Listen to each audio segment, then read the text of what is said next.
किसान भाइयों, गेहूं की फसल अभी गबोर अवस्था में चली गई है और ये ऐसी अवस्था होती है जब हमें गेहूं की सबसे ज़्यादा देखभाल करने की आवश्यकता होने वाली है। तो अगर आप इस अवस्था में थोड़ा सा भी चूक जाते हैं तो बालियां आपकी अच्छे से नहीं बन पाती हैं, बालियों में दाने का भराव भी सही रूप से नहीं हो पाता है। तो खासकर इस समय गेहूँ की फसल में आपको अच्छे से देखभाल करने की आवश्यकता होने वाली है। आज की वीडियो में हम जानने वाले हैं कि जब हमारी फसल गबोर अवस्था में आ जाती है, जब बालियाँ तने के अंदर आ जाती हैं, तो हमें गेहूं में क्या करना चाहिए, कैसे देखभाल करनी चाहिए, कौन कौन सी खादों का इस्तेमाल इस अवस्था में करना चाहिए जिससे हमारे दाने का भराव भी अच्छे से हो सके, हमें एक अच्छा और सही उत्पादन मिल सके। नमस्कार दोस्तों, SRJ खेती चैनल पे आप सभी का स्वागत है। अगर चैनल पे नए हैं, अभी तक सब्सक्राइब नहीं किया तो प्लीज़ सबसे पहले चैनल को सब्सक्राइब जरूर कर लें, साथ में बेल आइकन भी ज़रूर दबाएँ और इस वीडियो को लाइक भी ज़रूर करें। कोई भी आपका सवाल हो तो आप नीचे कमेंट के माध्यम से पूछ सकते हैं। तो चलिए बिना समय गवाए वीडियो को स्टार्ट कर देते हैं। किसान भाइयों, जब हमारी गेहूं की फसल गबोर अवस्था में जाती है तो इस समय हमें कुछ सावधानियां बरतनी होती है। सबसे पहले सावधानी, अगर कोई भी रोग, कोई भी बीमारी इस अवस्था में लग जाता है तो तुरंत ही आपको उसका उपचार करना होता है, उससे संबंध में दवाओं का इस्तेमाल करना होता है।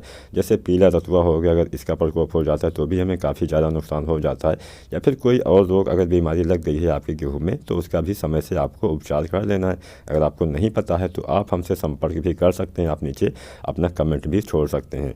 तो सबसे पहले तो आपको यही करना है। दूसरी बात क्या ध्यान रखनी है, दूसरी बात ध्यान आपको ये रखनी है कि इस अवस्था में नमी की कमी नहीं होनी चाहिए। खेत में अगर पानी सूख गया है, मिट्टी में एकदम से नमी ख़त्म हो गई है तो आप हल्की सी सिंचाई भी कर सकते हैं। वैसे इस साल सिंचाई वाली समस्या बहुत कम हुई है, मतलब पानी इस साल बहुत ज़्यादा गिरा है, इसलिए नमी की कमी तो वैसे बहुत कम ही होगी। फिर भी अगर आप ऐसे क्षेत्र में हैं जहाँ पे ज़्यादा बारिश नहीं हुई है और वहाँ की मिट्टी हल्की है तो हो सकता है ऐसी समस्या आपके वहाँ भी आ गई हो।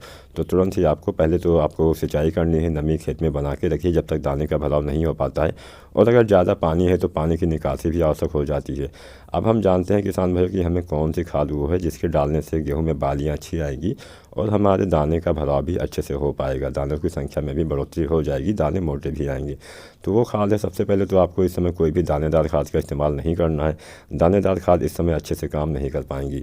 बहुत से लोग बोलेंगे कि पोटाश डाल दीजिए, ये डाल दीजिए, वो डाल दीजिए, वो सब काम नहीं करेगा, और काम करेगा भी तो सही से नहीं करेगा, क्योंकि वो सारी खादें जो हम डालते हैं उनका एक निश्चित समय होता है। और इस समय किसान भाइयों, जो हम खादें ज़मीन में डालते हैं उनको पौधे तक पहुंचने में थोड़ा सा टाइम लगता है, और जिन खादों का हम छिड़काव करते हैं, स्प्रे करते हैं, वो खादें काफ़ी जल्दी हमारे पौधे को पहुंच जाती हैं। तो सबसे पहले आपको एक NPK आता है, NPK 05234, इसका इस्तेमाल करना है, जिसमें 52% पाया जाता है फास्फोरस और 34% इसमें पाया जाता है पोटास।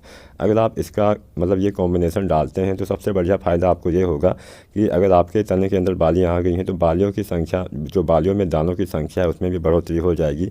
बालियाँ आपकी मोटी आएंगी, तगड़ी आएंगी, लंबी आएंगी और अच्छे से सारे दाने आपके बन पाएंगे। और इसमें 34% पोटास भी होता है। पोटास भी आपके बालियों के बनने में हेल्प करता है, पौधे को गिरने से भी बचाता है। कई बार आपने देखा होगा जब हमारी फसल 60 से लेकर 70-80 दिन की होती है या फिर जब बालियाँ निकल आती हैं तब हमारी जो फसल है वो गिर जाती है। तो गिरने से बचाने के लिए भी आपको ये डालना है, साथ ही साथ पौधे के अच्छे से विकास के लिए, अच्छी बालियाँ निकालने के लिए भी आपको NPK 05234 का इस्तेमाल करना है। इसके साथ में एक खाद और आती है, उसको भी आपको डालना है, वो है बोरोन।